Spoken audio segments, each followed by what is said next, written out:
In the proud spirit of America and in the proud spirit of our great country, I just got three things to say. God bless our troops. God bless America. And gentlemen, start your engine!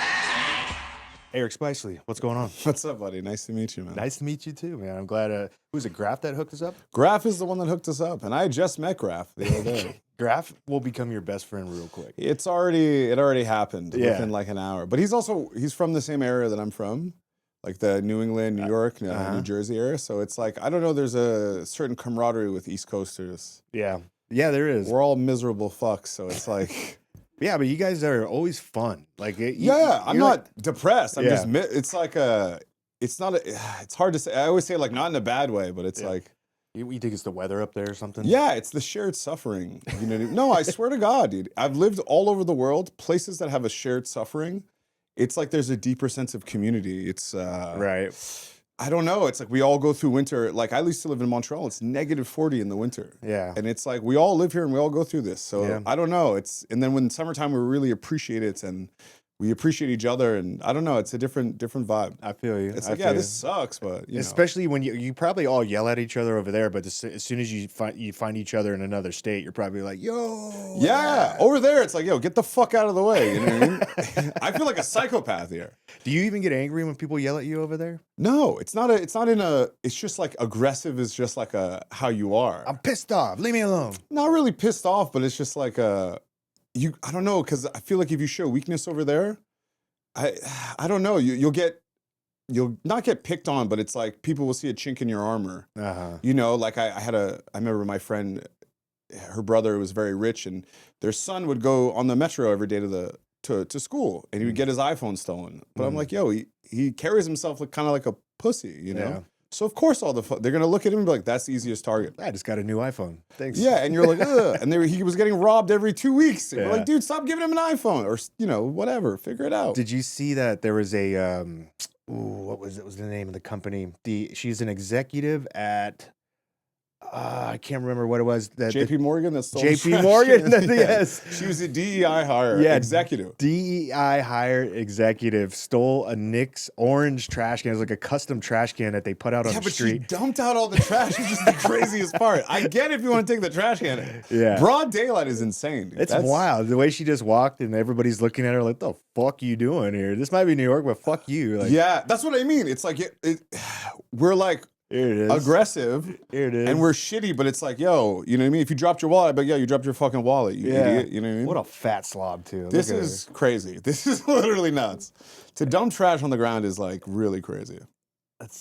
And you're like, I don't know. Being in the UFC taught me to like, people are always watching you, dude. Like, you can't hide from it. Like, you have a 6-figure-a-year job. Yeah. People are coming for you when you do dumb shit like that. Well, Dustin Poirier found out everybody's watching. Yeah, that's a rough one, bud. That's a rough one. Fucking Dustin, man. I know that guy. He's one of the most beautiful soul human beings out there alive. And to see him go through that, because we've all been there. If you drank alcohol and you partied, you've gotten to a point where you got angry and you don't know why. And the next morning you woke up and you're like, oh no, what did I do? I agree. But I also think fighters, you know, you don't get into fighting because you're like a chill, great guy. Not that you're a great guy. I mean, we're not well. You know what I mean? Yeah. And there's a lot of probably anger and emotions and stuff like that. And you know, just because you're a successful fighter doesn't mean you don't suffer from those kind of things. You know, and I used to fight in the UFC, and I struggled with that. I struggled with, you know, when it ends. You know what I mean? That's your identity, right? Everyone knows you as that. I obviously didn't make it to the level as Dustin Poirier. But you still were there, though. I agree, and I got pretty up there. But I was like, I need to do more. I always wanted to do something. Even when I was in the UFC, I was always doing other stuff. I was doing photography. I was exploring. I was like trying to learn other skills. I would teach myself a new skill every year. So it's either videography or photography, or you know, even if it's just cooking something. I want to be able to. I don't want to just be a fighter. You want to live life to the fullest. 100%. I mean, I got like a second chance, basically. You know, like I grew up very poor, and then now it's like I get to live my dream. I get to travel the world. I made a bunch of money. I got to, you know what I mean, experience all this stuff. So I want to live it. I don't want to just fight and train every day. And I mean, obviously I do, but there's so much more to life. Yeah. You know, and my friends that I have so many UFC friends that one guy after he retired, he was like, dude, I think I'm going to kill myself. I just don't know what to do. You know, because he didn't do anything. He never coached. He never, you know what I mean? He never did anything else other than train and fight. Yeah. And you need to do that to get to that level. And I was like, dude, that's fucking, come on, man. You're such a great dude. You got so much going for you. Yeah. You know, but he's like, I don't know what to do. Yeah. Did you get that? Pull that video up. Just looking at me? That's crazy. Let's go, big dog. What's going on? What's up? Bunch of hoes. Let's go. Like, I see somebody hurting right here. Yeah. That's what I see. Lying, too. motherfucker. It's emotional. Yeah, pull Like, up he the doesn't plane. All really, our if he boys was went to the in his fucking right mind, he would crib. not want to do Now this, what the right? fuck? And this is why he got All right. You Dustin Poirier? Man, fuck you, bro. All right, just relax. Man, fuck you and fuck her and fuck her. I'll fight you right now. No, I don't want to fight. Like, bro. this I'll to go me with right you, here man. is like, Bro, I you don't know what I wanna mean? fight, This is bro. a cry for Bro, help. I don't Yeah. wanna fight. Let's go. Radio, have you Yeah, step tell up. him. Tell him, come on. Get a couple of Because it's going to be bad. Bro, just It's step going to be up. bad, my nigga. No, bro. What's up? Also, I would like to state that Dustin does get the pass. I am half black, and I will sign off on Dustin. Dustin, I've been to Lafayette, Louisiana, bro. He gets the pass for sure. He used the A though. Bro, You know? relax, bro. Relax. Still, it's a pass for me. man. Yeah. Some people would be upset about that. The A is easier though, right? I can let that slide. Yeah. The other one. It's heavy, bro. That's, Yeah. you know. I know. It hurts, but at the same time, that guy got lucky. He did not come after him. Well, I mean, that's a point of privilege. You know what I mean? good, Thank Mitch. God he's a UFC fighter, right? That everyone knows his name, because it could have gone much worse for him. Oh yeah. Well, He could have got shot. He could have got tased. He could have got real fucked up. So they took him off the plane before the plane started moving, correct? Yeah. So he got really lucky. Yeah. A friend of mine is an air marshal, and we were on a flight together. He's a former Secret Service agent, and what happens is if there's not an air marshal assigned to a plane, they will pick somebody like him, like because he's allowed to carry his pistol on a plane, Yeah. right? So he will stand in as the acting air marshal for that flight, and so he had to do it on a flight to South Carolina that we were on, or on the way back from it, and there was a woman there that was belligerent drunk. We were up in the air, and she got into an argument with this black woman that was sitting in her row. She calls her the N-word. Oof. Well, that lady's like, stewardess. Yeah. Stewardess comes over. She tells her what happened. Everybody heard it to him, yeah. That's everybody else did too. Yeah. Stewardess walks over to him, whispers in his ear. I don't know what's going on. I'm still like passed out, but I'm like, what's going on? I'm asking the guy's friend. He's like, I have no idea. They swap seats because she's like halfway up and we're way in the back. He has to go up there and swap seats with the black woman. She comes and sits in our row, and she's not talking. She doesn't want anything to do with this.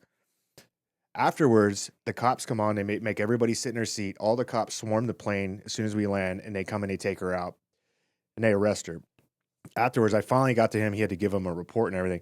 He goes, she fucked up bad. Yeah. Because if the plane is moving, that's now It's a like felony. federal crime. Yeah. It's a federal crime. It's a terroristic act because Jesus. because the plane's moving. Yeah. So what they did is what he didn't realize. Maybe he realizes now, but at the time, They saved him. they basically. saved his ass. Yeah. Because if he would have been acting like that on the flight, he would be Yeah. in a much worse situation right now. Yeah, man, it's tough. And you saw his interview with Joe Rogan on the podcast where he said, like, if I don't got stuff to do, Yeah. you know, it becomes dark. And that's how I got into comedy. It's like, it's something to work on every day. It's something to, it reminds me of jiu-jitsu. It reminds me of MMA. It's like I show up with the same mindset.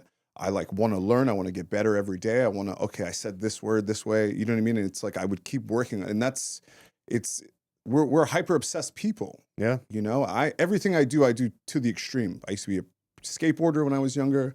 And, you know, I skateboarded every day. That's all I thought about. Yeah. You know what I mean? And until I achieve my goals and get sponsorships and all that stuff. And then I got into jiu-jitsu and it was the same thing. Like, this is what I'm doing every day. This is what I'm thinking about. Mm. Even when I'm anywhere else, this is all I'm thinking about. Yeah. And that's tough when you don't do it. I train every day still. I spar. I can't stop. It's who you are. Yeah. I love it so much, you know, Mhm. and I have to have stuff to do. I just got back to America. I was living in Canada for a while, and We're at Canada. I was in Montreal. Okay. And I was coaching up there, and I had done the Ultimate Fighter, and that's how I ended up up there because my roommate was from there. Mhm. Well, we can talk about that after. It's Yeah, a whole no, big that's thing. But you know, I've been in Montreal for like 10 years. Wow. I haven't been in America in a while. I probably stopped coming back like 5 years ago. I was going from there and I was living in Thailand part-time, coaching, both places. So I got back to America and I got that UFC settlement check and stuff like that. And What's that? What's the UFC settlement check? So they sued the UFC. There was a bunch of a class action lawsuit. Did you not hear about this? No, from the fighters? Yeah, I mean, I didn't do anything. I just got a check, which was sick. But like, I thought it was bullshit. Was it a good check? Yeah, it was good. It was very good. Nice. Yeah, it's. Okay. I'm chilling. I didn't hear anything about this. Yeah. How recent is this? Very recent, like this year. Oh, yeah. wow. We just got the payout like the end of last year, and then the cutoff was January for you to like cash the checks and stuff. And what is it for? Is it? They underpaid us a lot. So there was a class action lawsuit. I can't remember who it was, but it's like a group of lawyers and stuff. They got together. They got us a lot of money, like millions of dollars. And then they divvied it up by how many fights you had. So you get I think like, I want to say 13 to 15,000 for every fight you had. And then you got 30% of what you made in that fight. Ooh. Wow. So it's like a little bonus check. Some guys got $1 million. Yeah. My buddy Mike Chiesa got almost $1 million. The Anderson Silva, $1 million plus. For not having to do anything for it? Nothing. And you're like, you see a lot of guys retiring now. They're like, yo, fuck that. Yeah. Good for them. They earned it. Yeah. And then some other older guys, like there's a guy in town, Andrew Craig here. He got the check. He was out of the UFC in 2017. So that's almost 10 years later, you're getting money that you didn't know you had, and he got a good check as well, Wow. So it's like they just settled, UFC settled? Yeah, they opened. What happened was when they sold the company, it became public. When TKO bought. Oh, so all you that got information. to open the books, and they paid us like 13% of the market share. Whoa! And then there was all of the unfair business practices and the contracts that kept everyone. You know what I mean? It's crazy. What do you think about the fighter pay the way it is now, the way it's structured? I mean, it's never enough, right? Getting fucked up it hurts. Getting beat up for a job is very painful, right? And it all depends, right? Like myself, I'm a very modest person. I grew up very poor. When I was in the UFC, before I got to the UFC, I probably made under $30,000 a year. Yeah, I'm like, I got signed at maybe 28 or something like that. So, if I'm making 20 grand a fight, whatever, and some sponsors or the Reebok money, that's not bad for me. But I have to win 3 fights a year to make even 60 grand, right? Wow. So, and then after taxes and all that stuff, it's not a lot of money. The fighting career is only good if you can get to that second, third contract. And the UFC makes it very hard. My first contract was for 8 fights. So I have to win all 8 of those fights to even have some negotiating power to come back on the next contract. I see. Or if they like you, they'll sign you to a 4-fight deal. Because I got to win 3 and then I renegotiate before the last. Right? That's easy. Not easy, but that's easier than winning all 8. If I win 5 in a row and then I lose the last 3, when we go to negotiate, they're not going to give me another 20 grand or, you know what I mean? But I won those first 5. I killed it. Yeah, those last 2 or 3 is really important. You don't want to lose before your contract negotiation. Yeah. You don't want to. And you have no leverage. Tough. How do you feel about it from a business standpoint, like from Dana and the owners? Well, I don't know the numbers. You know what I mean? But 13% is very low, right? If the NFL is paying 50%, I think NBA somewhere 45, 55. But I mean, as far as keeping fighters hungry, wanting that next check, you think if you pay the fighters too much money, they might get lazy? I don't think so. Not risk that brain damage? They do this in Europe where they pay a lot more upfront. And if you can fight without the stress of making money. Yeah. Like I was in Montreal and I lived in the dorms and there was a guy he was a world champion in Strikeforce and he was big in the UFC and he was making like 86,000 and 86,000. So, almost 170 grand to win a fight. Yeah. And he told me, he's like, if I don't win this fight, Eric, I'm broke. I said, $86,000, bro? Yeah. You're going to be, and he's like, I have a house, I have a wife and kids in California. My wife doesn't work. She takes care of the kids. I got to pay taxes. It's like, I'm going to be broke. And I was like, fucking hell, dude. You're a legend. You're a champion. Yeah. You were, kickboxing world champion. You champion in Strikeforce. And you're telling me if you don't make another 86 grand, and I was like making 12 and 12 at the time. Yeah. He couldn't afford new gloves. I gave him my sponsor's gloves. And I was like, this is fucked up. So, but it's like we all sign on for this, right? We all People would be like, how could you, aren't you mad? It's like, I signed up for this. Yeah. I knew what I was getting into. Mm-hmm. I know it's not perfect. Nothing is perfect. It's an opportunity. It helped someone like me. Mm-hmm. I had a buddy that I won't say his name, put his name out there, but he makes a shitload of fucking money. And we had a conversation about money one time, and he's like, everybody thinks because of what they've seen online as to how much money I make that I don't worry about money. He's like, just because you make more money doesn't mean you're not constantly worried about the next paycheck. 100%. He's like, as you make more money, your lifestyle grows bigger. Your house is more expensive.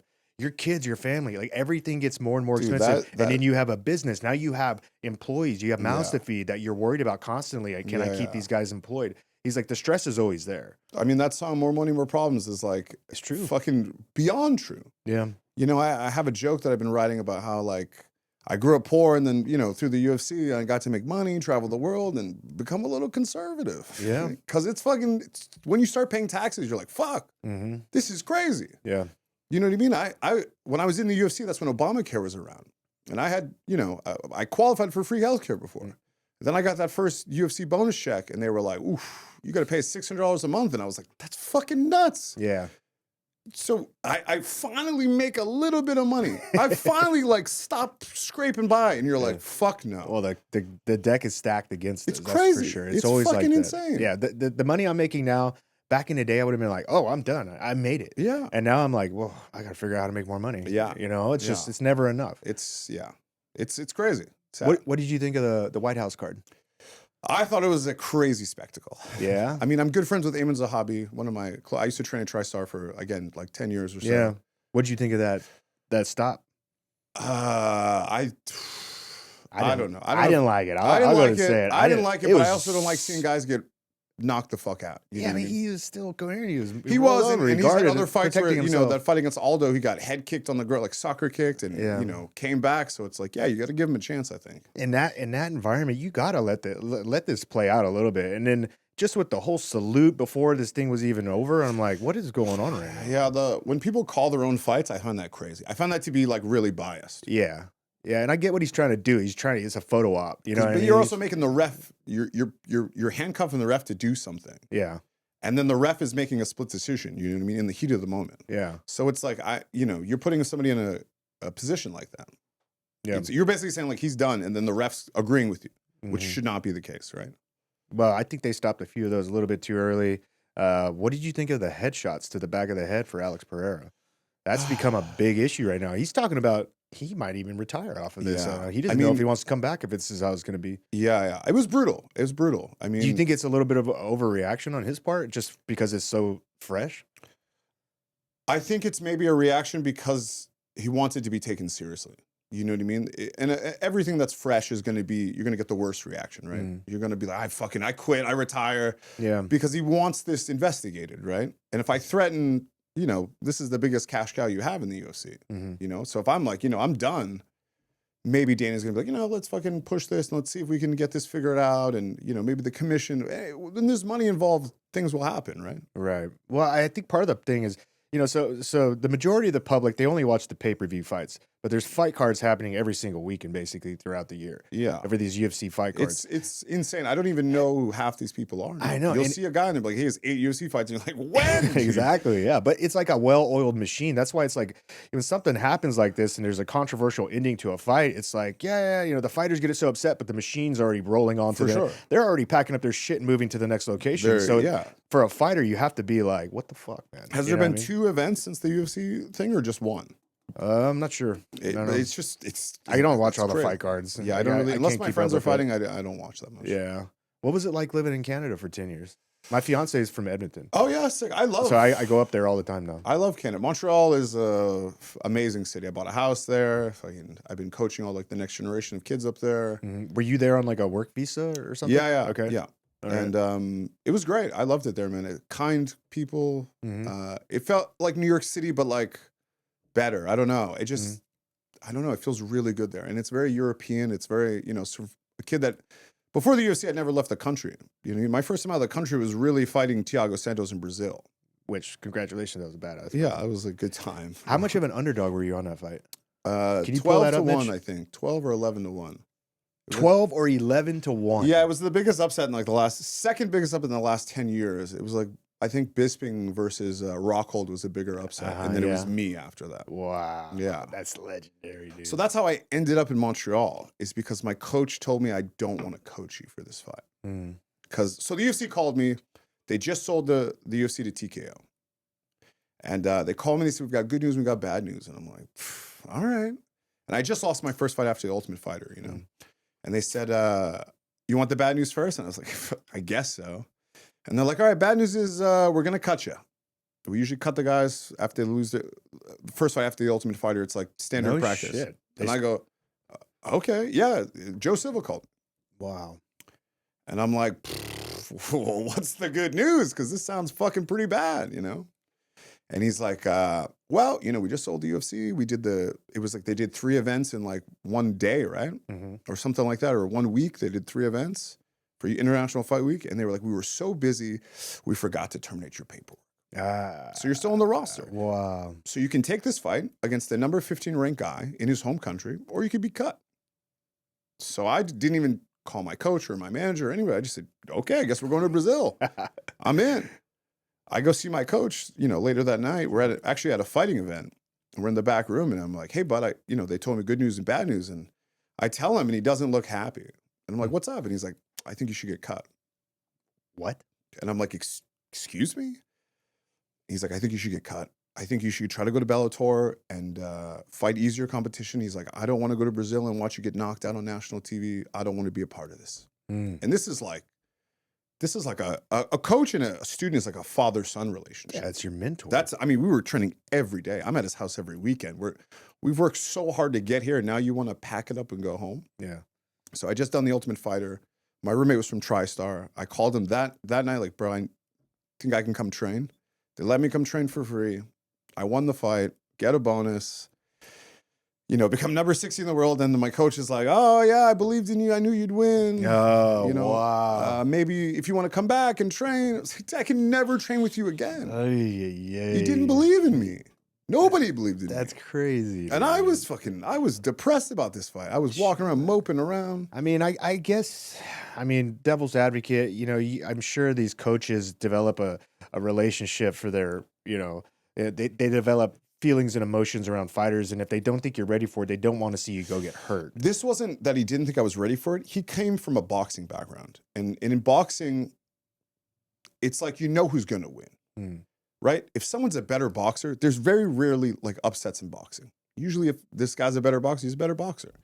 Usually the other guy doesn't have a chance. So that's their mentality when MMA, and MMA is a different sport, right? It's way more volatile, there's more variables, more chances to win. So as boxing, you only have boxing. If you're a better boxer, it's probably I'm not going to beat you, you know? But if you're a better striker and I'm a better jiu-jitsu guy, and there's so many ways to win in MMA. Yeah. You know? Do you have the fight? Can we pull up is there a video?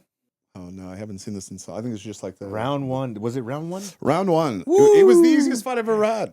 I swear to God. That's crazy. It was so crazy because it was 20,000 people in a or 10 or 20,000, I don't remember, in a soccer stadium in Brazil. And I don't know if it's going to be on probably YouTube. I don't think it is. Oh, do they not allow that? There was one that got pulled or something like that. We'll find out while he's looking. But what was the Ultimate Fighter experience like? It was great. It was amazing. What happens behind cameras? Like what do people not see? It's pretty boring, dude. Our season was pretty boring. There's not much going on behind the cameras. We thought we were gonna have we were like, yo, guys, this season sucks. Like, there's no drama, and they were like, we're trying to change the perception of the show. Oh, really? So yeah, it had just gone from Spike to Fox Sports, and they were like, look, we're trying to get rid of the let me bang bros and the getting drunk and, you know what I mean, smashing doors and, you know, people that clearly needed therapy, right? Right. And Khalil was on that season. He fought for the title, and it was crazy. It was like I'd never trained full time before. I always had a job, and I could only train one time a day. So now you're training with the best people in the world, and everything's paid for. You're in the hotel. I mean, you're in the mansion. You're in the van, or you're in the gym. That's it. You get crazy. You become psychologically a little messed up. How so? because it's like I only interacted with a certain amount of people a day. I have no phone, no contact with the outside world, no TV, no music, no books, no. You're in the house, you're in the van to go to the gym, or you're in the gym. And I got to ask for permission to go to the bathroom. I got to have somebody chaperone me because I can't run off. They don't want me to run off. And you know. Is that a concern for them? The Yeah. fighter's going to run off the set? People have done it, dude. People go crazy. They've escaped the house. They get kicked off because they left. What is it? Why are they doing that?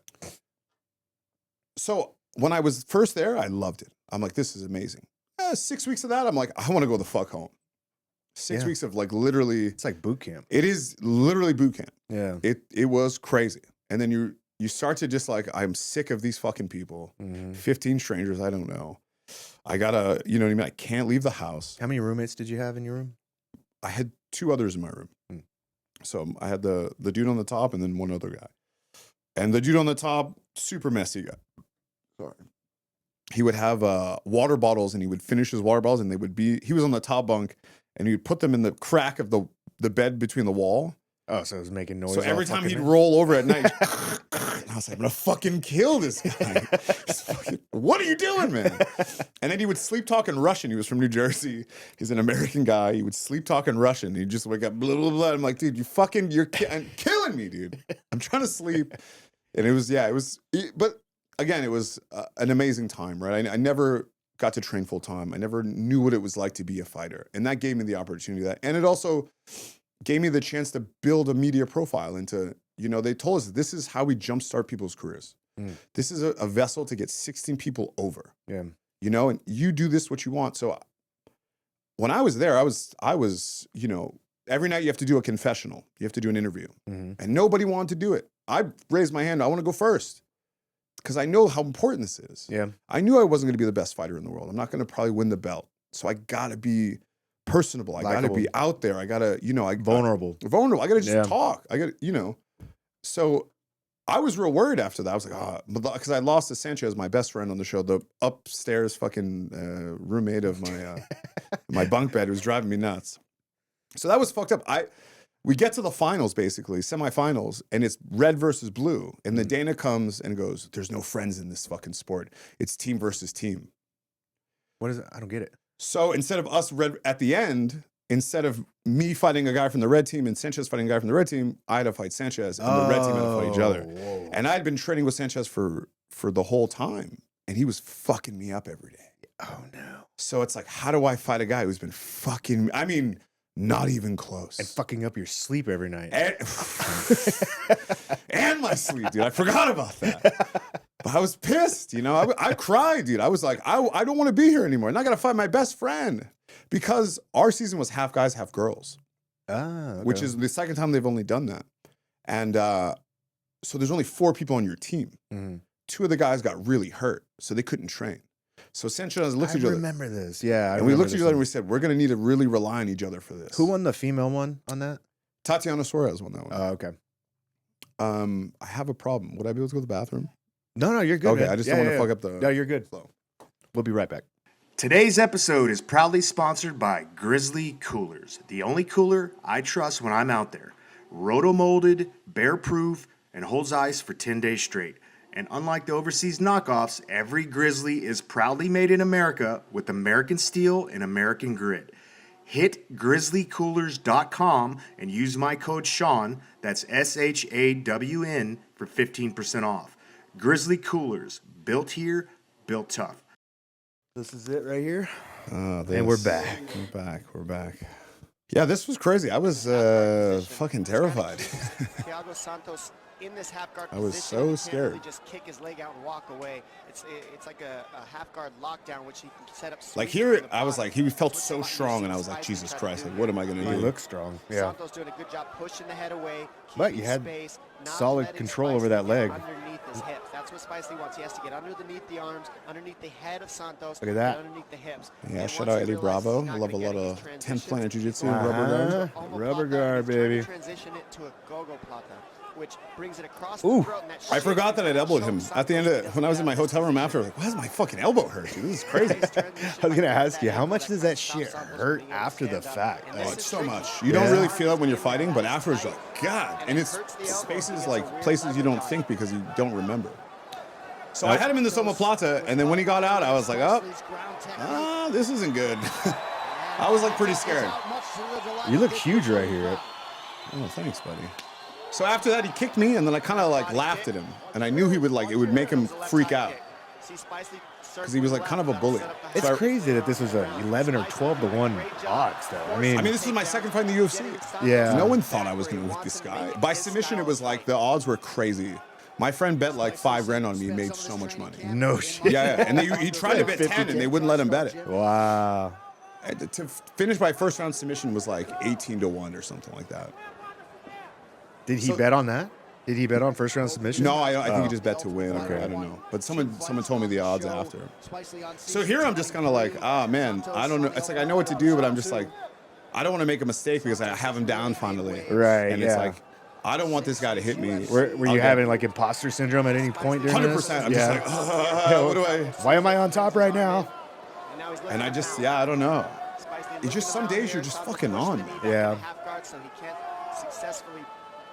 You know, there's a lot of women that are petitioning to change when they do female sports because of their menstrual cycle and when they're having their period. Oh shit. Yeah. Okay. Especially like these Olympic athletes, you know, like you train all year for this event.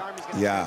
4 years sometimes for the main event. And Yeah. it's like, and then you get there and you're on that time of Yeah. night. My girlfriend fights, and she got her period the day before her fight. Yeah. And it's stressful. The weight cut, your weight bloats, you feel like shit. Rear naked. This felt like it was like 30 minutes.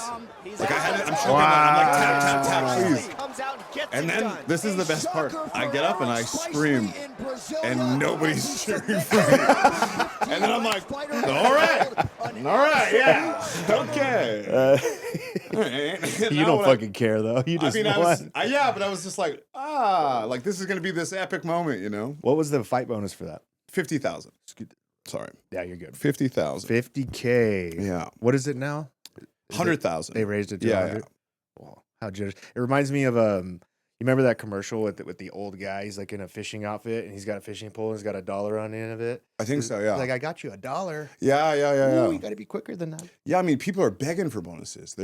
And that I think that's what's bad is because now you make people fight a certain way, Yeah. right? Because now they're all performance. It used to be submission of the night, knockout of the night. That's it. You know, and I was like, this was back then, so I think I might have had the only submission, but it's like this was a big deal, you know. Mhm. And then, so now, like I got fight of the night one time. So I got cut from the UFC. I got re-signed on short notice, which was like crazy. I had to cut like 27 pounds in like a week. Jeez. I got released from the UFC. I won a couple of fights after. My manager he's a big manager with the UFC. Used to manage Sugar Sean, Mhm. Peter Yan, all these guys. And he was dating a girl in the visa department. And he was like, yo, this guy might not get his visa. This guy from Russia. And he's like, be ready, you know?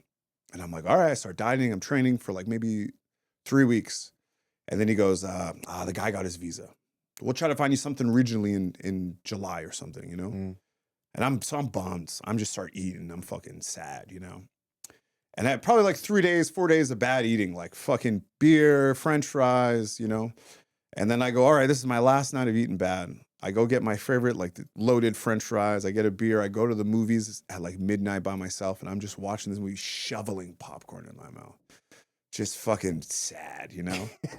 And then my phone rings at like midnight, and it's my fucking manager, Danny Rubenstein. And I dropped my phone. I was like, fuck. Because I know he doesn't call me. You know what this He's is? never calling me to be like, hey, how's it going, bud? So I'm like, God fucking damn it, dude. The day I don't want to eat, the day I tell myself I'm done eating bad. So then I go outside the movies and I call him back and he goes, what's up, buddy? And I'm like, fucking, what's up, dude? And he's like, welcome back. And I was like, fuck. And he goes, how's your weight? I go, perfect. Amazing. Great. I rush home. I get in my car. I leave the movie. I rush home. I jump on the scale. I'm like 210. I got to be 185. This is a Saturday. I got to be 185 by Friday. Eesh. I go running. And I don't like to run. I don't even run when I train for fights. I hate running. I go run as hard as I can. and I start puking and shit. I get back, I'm like 208 maybe. I wake up in the morning, I'm 206. I called like these weight cut guys, and they were like, we can do it. But You ain't gonna like it. It's gonna be tough, you know? I'm like, fuck it, dude. I'll pay you whatever you want, you know? It's the guys that make the meals for you, do the weight cuts for you. I get there, I somehow cut the weight. I mean, it was the worst weight cut I've ever had. Because you gotta be in shape for it. Like, pulling water out of fat is really hard. Yep. Lean muscle, you know what I mean? It wouldn't have been bad. But I crash cut, and I fucking barely made it. And then I'm fighting Deron Wynn, who's like DC's protege, Olympic. I think he tried out for the Olympics. He didn't make it. He was an alternate or something, Olympic wrestler, and undefeated. And I'm fighting him. And I rock him in the first round. I just knee him in the face. And then I didn't finish him. And I was like, I don't think I can do this for 3 rounds. Ooh. I think I'm good. I think I'm going to take the next punch and get out of here. No shit. That's gone through every fighter's mind. Yeah. That I had him in the clinch knee. I need him. He was like rocked. I got him to the cage. I missed a punch or an elbow or something. And then he recovered. And I was like, fuck. Oh, no. My heart sank. Yeah. And I was like, I can't do this. I didn't do a camp. I just cut 20-something pounds.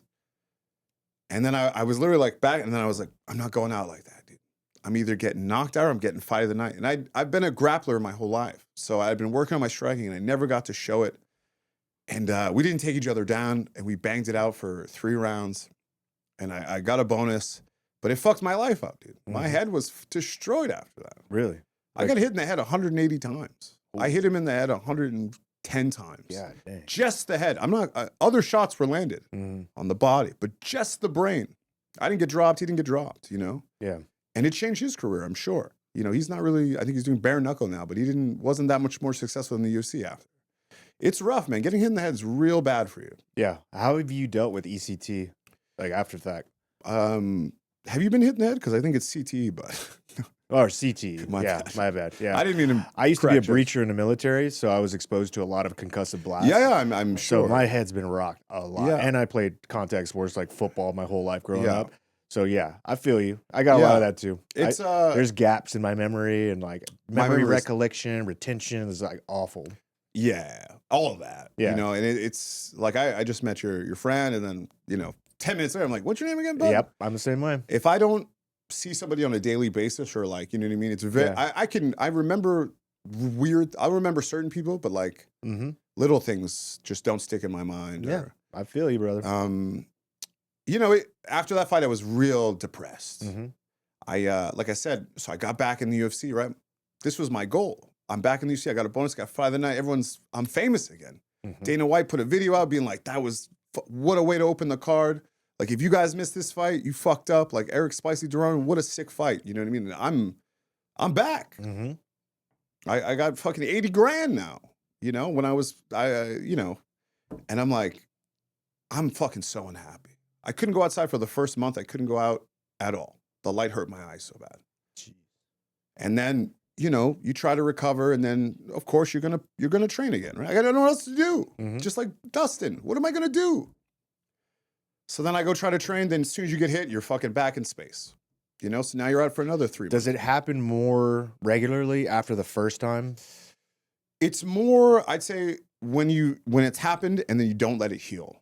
Like, you gotta take a year off or something. I'm not a year, but like, you gotta really like no contact, and that's really hard the problem with concussions is when you have a concussion and you keep getting the second concussion syndrome. Oh yeah.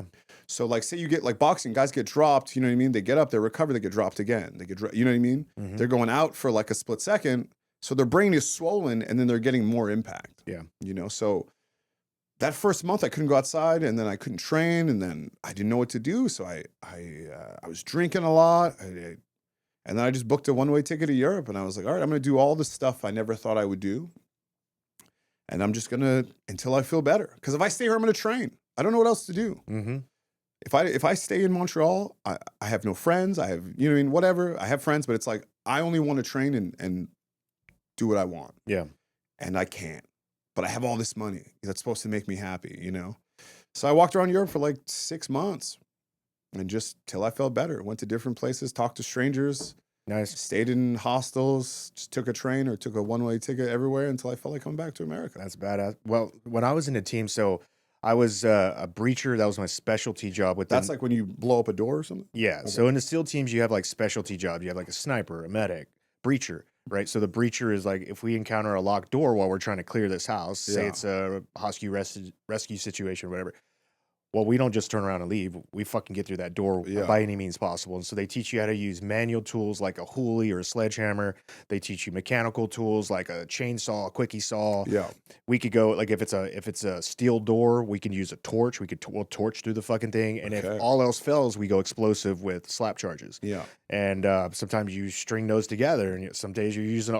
Sometimes if you can't get through the door, you'll blow a hole through the wall. Whatever it takes, we're gonna get in there. And so that was my specialty job within the teams.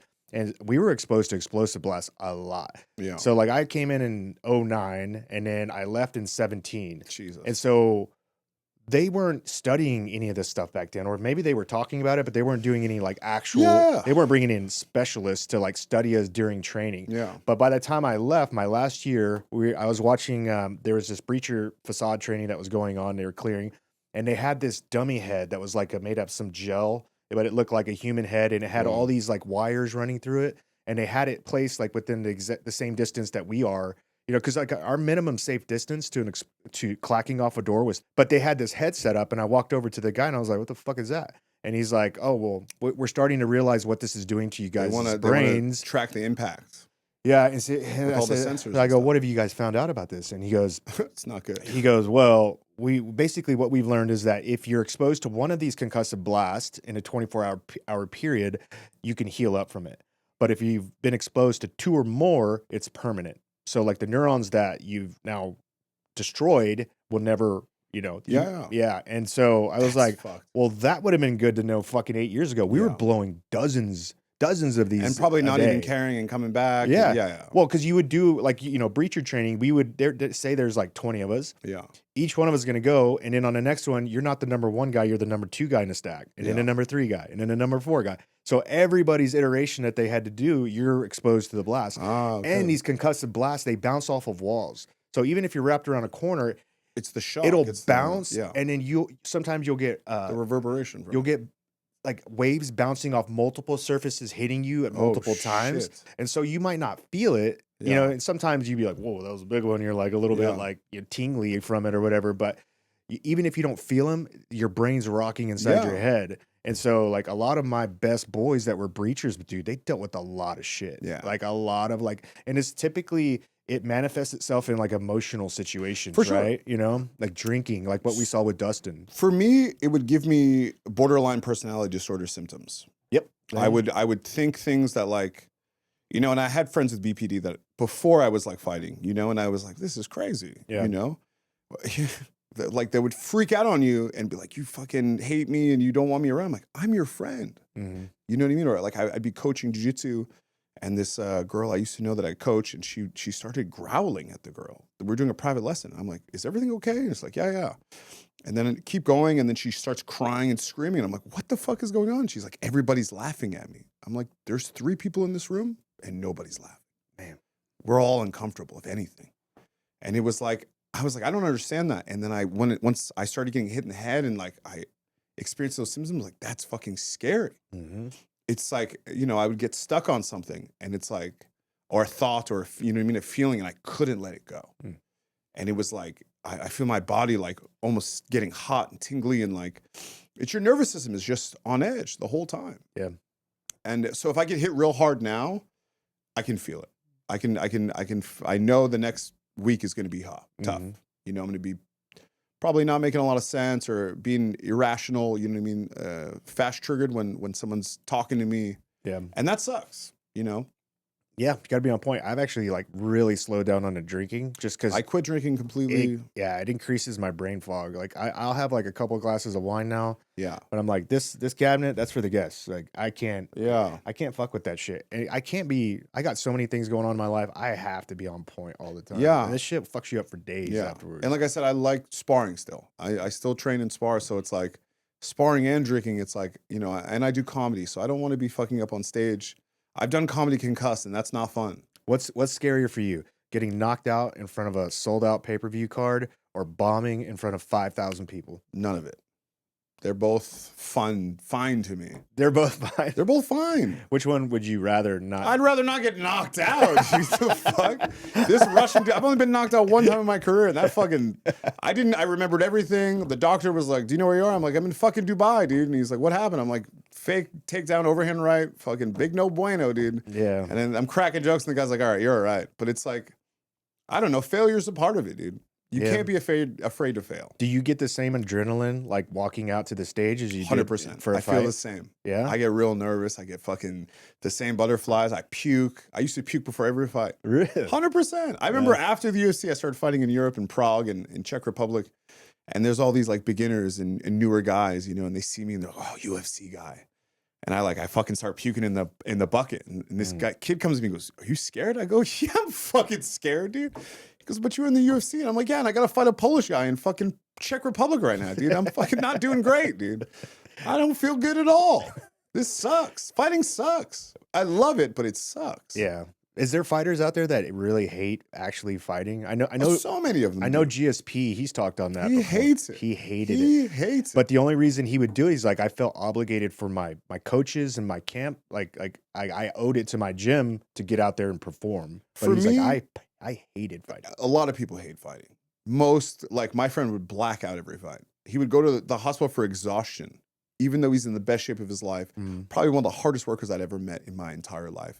But it was so mentally stressful for him. Even sparring, he'd be like, did I lose that round? I'm like, bro, you crushed the guy. He just would be so dissociated because it's like, it stressed him out so much. Yeah. And that's a terrible way to fight, right? Yeah. Fighting's already stressful. I hated fighting. Even the day, my first fight, I was like, I hate this so much. But I was like, I love that I love that they locked the door and I can't say no. Yeah. Because I want to bitch out. I don't want to be here. You know, I remember turning pro, I'm driving. I used to fight 20 minutes from my house. All my 8 fights before the UFC were 20 minutes from my house. And I'd get in the car and I'd be like, Jesus fucking Christ, what am I doing with myself? Just stay home. I could just do jiu-jitsu. I don't got to do this. You know what I mean? And I'd be like, my stomach would turn. And my first pro fight was a rainy day. And I was like, I just wish the fucking lightning bolt would come down and hit the building. And we don't got to do this. And we can reschedule. And then you get there and you're like, you're fucking sick to your stomach. And you wrap your hands and you're going through the motions. And they're like, yo, you're up in an hour. And you're like, all right.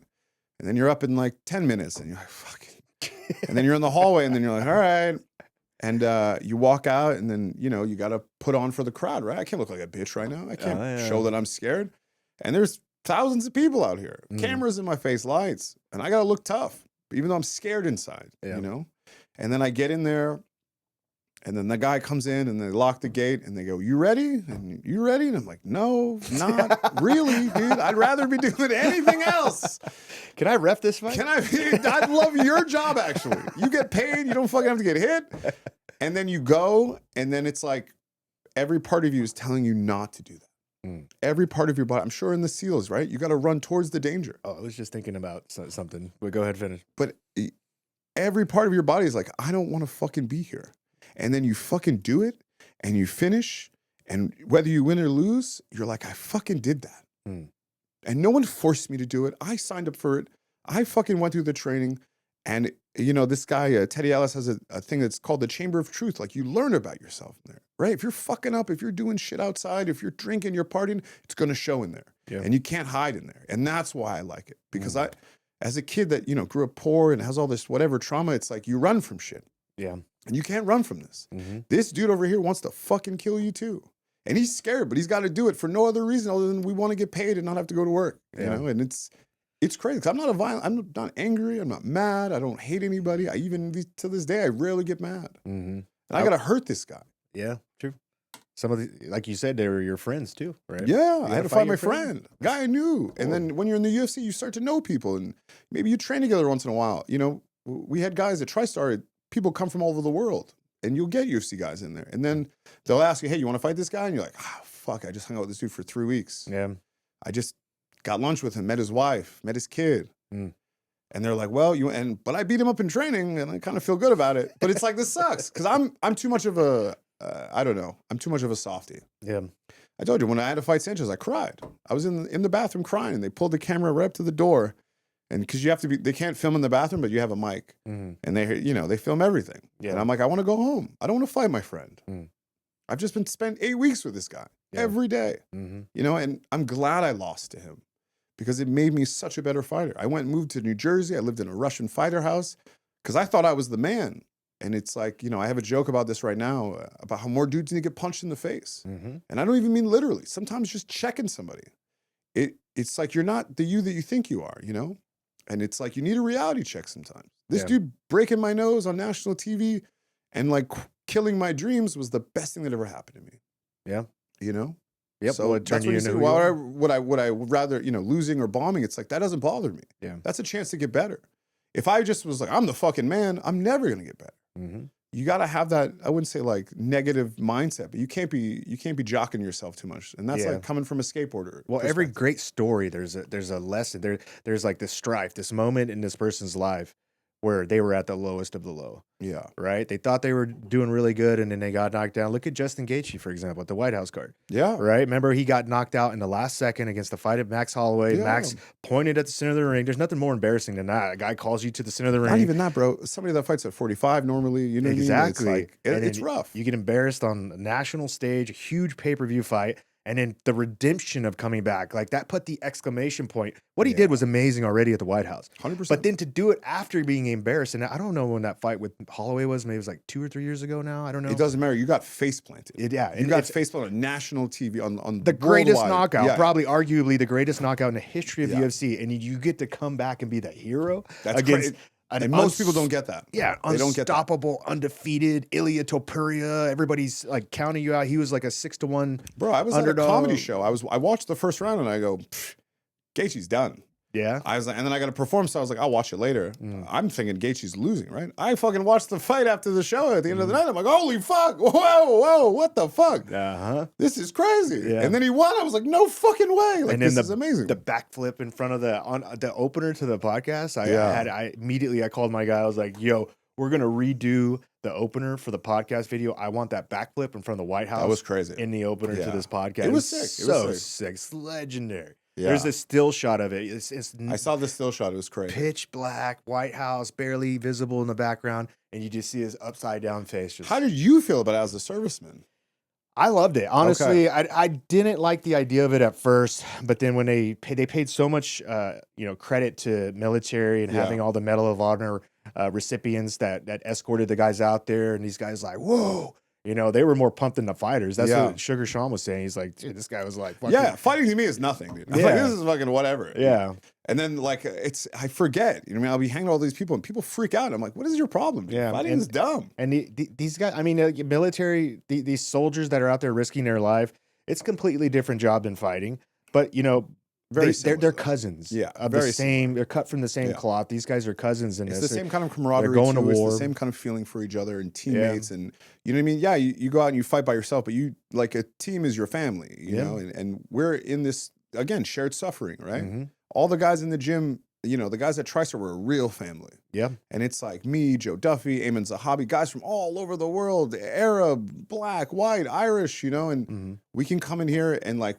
We got to beat each other up and we got to go through this, but we got to also motivate each other. And somebody's going to be down and feeling self-doubt and all this negative shit, and you got to show it for each other. I was thinking about when you were talking about the butterflies you get as you're leading up to it. And it's the same thing I would get. So I had 30 free fall jumps that we did. And how high is that? Well, so we would jump at, I think it was like 12.5 for the majority of them. I'm sorry, 12,500 feet? Yeah. Yeah. Fuck that, dude. Yeah, 12,500 feet. Dude. You're like, 12.5, but we fucking chill. So that was like, it's like a low altitude, basically. You get about a minute of free fall. We did a high altitude one. That one's trippier too, because you're free falling for a while. I can't remember what it was, like 3 minutes or something. It was like, oh my God, this is crazy. But you think I'm nuts? But every single one, I was the butterflies that you had. I was like, what the fuck am I doing here? I'm about to jump out of a perfectly good plane. Why the fuck did I sign up for right this? Up to the ground. And then same thing. They're like 2 minutes. Yeah. And then they're like 30 seconds. And then that's when they open the door. And so like it's cold as fuck up there, right? Is it really like in the movies, dude? Like the fucking hatch comes down and everyone's like on the sides. So that you know? that's a rear. Yeah, I did that one Like you're too. like strapped in or whatever. Yeah, Like, so that's a rear opening ramp. yeah. But the majority of us, we did out of a side door, like the Yeah, side yeah. of the plane. You jump out, and it's really weird because you think you're gonna jump out and just go straight down, but you actually Like, jump go up. out and you glide down, Oh shit. like because the wind is like woo, and then you're Yeah. like woo, and you feel like you drop I'm a getting potato anxiety thinking chip. about it. You drop a potato chip, and Yeah. it's like you're like that's how you are, and you're like trying to find a comfort because if you fuck up, you'll start spinning out of fuck that, control. dude. It's like this death spin. And I've seen like because they So you gotta videotape you all gotta of it. really like calm your body down. You gotta calm your movement You down. really have to get as control yourself. long and loose. Like your body would actually be ideal for free fall. Sounds terrible, dude. I know, Don't like sign but me the up for that. long, lengthy guys, Yeah. they just like it's easy. Me, I'm like short and stocky. I'm like, you know, like, you dude. might flip upside down for a second, No thanks, bro. and you're like looking at your altitude thing. yeah, your altimeter, and the whole time it's like because you're trying to gain the proper position before you hit the spot where you have to pull your chute. Because what Yeah. happens is if you don't, and say you're spinning out of control, because you can easily spin. I've Yeah. seen guys like, I and mean, I'm I like, watch. he ain't gonna the make videos. it. And then like you try to right yourself at the last second so you can pull, because if you pull and you could be upside down, some I've seen guys pull upside down and their chute opens up around them. And they go into it. And they're inside of the strings. And now you got to get yourself out of the strings, because if you don't get it out in time, you have to look red, pull red, cut away your main chute, and pull your reserve. Okay. And so like How it's good's the reserve? terrifying, dude. And then we would pack our own parachutes, Yeah. which is even more terrifying. Like Yeah. I I don't don't trust even- myself. I don't trust myself at all, dude. And yeah, but somehow I was able to get it every work. And we did 5 nighttime jumps, which is cool. Yeah. That was actually easier because you can't see the ground as well. Yeah. You know, and you kind of like you get up there and you can still see the sun kind of peeking up over there, and then you see all the city lights, and you're like, "This is cool," Yeah. you know. But it's But cold. it's those were moments that like most people will never get to experience. You know what I mean? And that's what I have to always remind myself is that like so many people come to me now and they're like, dude, I wish I was a fighter. Like, yo, you could be. Yep. And they're like, nah, that's fair. And it's like, dude, I didn't want to be a fighter. I had no interest in being a fighter. I wanted to do one fight. I wanted to go back to skateboarding. I want to I'm just crazy. And then I won the fight, and it was like, yo, this is the craziest feeling I've ever felt in my life. I wanted to bitch out. I wanted to, everything inside me was telling me to run away, and I did it. And then, you know, I'd sold a lot of tickets to my pro debut, and which was crazy because like I it's my pro debut, right? I hadn't seen my dad since I was maybe 10 years old. I'm walking out. I come out the curtain. My dad's right there. Oh no, he didn't tell you it was coming? No, he didn't. I didn't speak to him. So he had another family, and his daughter was married to an MMA fighter, and he saw that I was making my pro debut somewhere. So he thought this would be a great surprise. Oh boy. I'm like 24 at the time. Probably seen my dad since I was 10, and it's the last time I saw my dad was at my pro debut. So then I walk out. I'm like, fucking dad? What the fuck? This is crazy. And then I go fight this Russian dude, and I beat him, and then I talked to my dad for like 20 minutes, and I never saw him again. What the fuck, dude? Yeah. And then I actually, he added me on Facebook, and I like fucking, you know, I was like drunk one night, and I was like telling him all this fucking shit I thought about him. And he just goes, dude, you need to man the fuck up. I was like, damn, Holy dude. fuck. Classic black dad, dude. Fucking holy shit. I need to man up. He goes, I don't know what you're going through, bud, but you need to man the fuck up. And I was like, you know what, Dad? You're right, dude. You're fucking right. And I was like, you're right. I don't even know why I'm talking to you, dude. What am I trying to get out of this? Nothing. I need to man the fuck up. And I did. I was like, yeah, it was crazy. And then I sold a lot of tickets because I was like a popular skateboarder. So I had like sold like 100 tickets. So they were like, we want to sign you to a contract. And I was like, yeah, fuck it. I got nothing going on, you know? And like my next fight I sold like 20, and they were like, dude, what the fuck? It's like, yeah, everyone comes to your pro debut. My friends are hipster skateboarders. They don't care about fighting, you know? And then I won a couple fights, and then that coach that I told you about, he came to me and he said, man, if you push really hard for 5 years, the next 10 years, your life's going to be good. And I don't know why, it just resonated with me. Well, he was right about that. He was. I mean, fuck. I haven't had to get a real job. I've been coaching. I've been able to live in many countries. I work in Singapore, Thailand, Montreal. You know, when I fought in Czech Republic that time, this kid had a binder of pictures for me to sign, and I was like, I can't believe you know who I am, dude. That's I'm a cool. nobody. Yeah. You know, and it's like you don't know the impact you have on the world. You know? True. And it's humbling. It's great. We're our own worst critics all Of the course. time. You know? Of course. I mean, that's the only way you get better, though. They Yeah. said if you fucking pat yourself on the back too much, it's like, you know, you don't really have a sense of realism, you know? What do you do before a fight to calm yourself down to get ready for a fight? Because that's a lot of people struggle with that. That's like the biggest thing. Like You mean like during camp or like? a fight, any fight, street fight. I would never get into a street fight. I've never been in a street fight. You've never been in a street I don't fight? like violence. I'm a bitch, dude. I try to tell you. I just got good at fighting. I hate fighting. I don't like confrontation. What do you even. do before a real fight then, or like a professional fight? I fucking listen to the same song on repeat. Doesn't matter. It could be a rap song, could be Fleetwood Mac. It's whatever sticks in my. It's like I'll be listening to music and I'm like, that's the one. So it's a lot of like crazy shit. Like GSP does crazy shit, like repetitive things. Or I would wear the same shirt every day for 2 months. I know that sounds gross, but I would shower and I'd put it back on. But like I'm wearing this shirt every day. What does that do? It just makes me feel better, dude. I don't know what the fuck, dude. Some autistic shit, dude. I don't fucking know. Or I wouldn't cut my hair or my beard and I would shave it the night before the fight. Stuff like stupid shit like that. Stuff to make you feel comfortable, you know? Even though it's fucking psychotic. Yeah. It's like this with comedy, right? My friend was like, oh, dude, he told me he ate some shitty food, shit his pants, and he got on Kill Tony. He's like, now I got to do this every time I sign for Kill Tony. I'm like, that's crazy, bro. You don't need to eat diarrhea food because you did well once on it. But that's how we are, right? Like I won my fight coming out to this one song. If I lose, I can't use that song again. Yeah. You know, I used to come out to Pennywise Bro Him. That was my favorite song. And then I lost. I'm like, gotta change it. Yeah. Sugar Sean went back to his song on that. I did the same thing. Yeah. And it worked out. I'm like, all right, maybe you're fucking insane. Life's insane. None of it makes sense. Yeah. We're all just trying to figure it the fuck out, you know? And I don't know.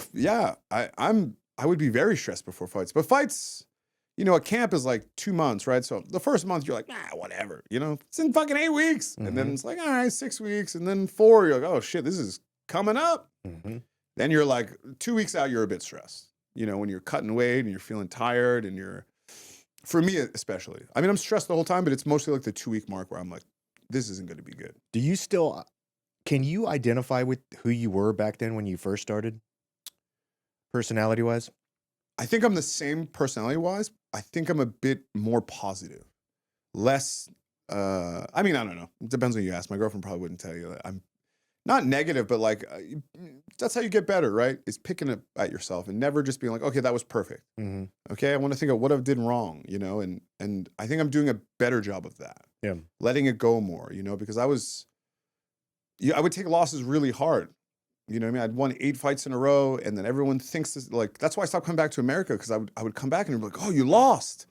You know, I bet money on you. I'm like, dude, sorry, bro, my bad. You know, like, what happened? I'm like, I fucking zigged when I should have zagged, you know? And I got caught. And it's like, regular people don't understand that. And I'm coming home to be with my friends and to be with my community, and it's like, I can't even get a break. I can't go to the bar without 20 people asking me what the fuck happened. Yeah. It's like, bro, my nose is broken, my eyes are swollen shut. What do you think happened? This black dude beat the shit out of me, bro. You ever get beat up by a black dude? Not fun.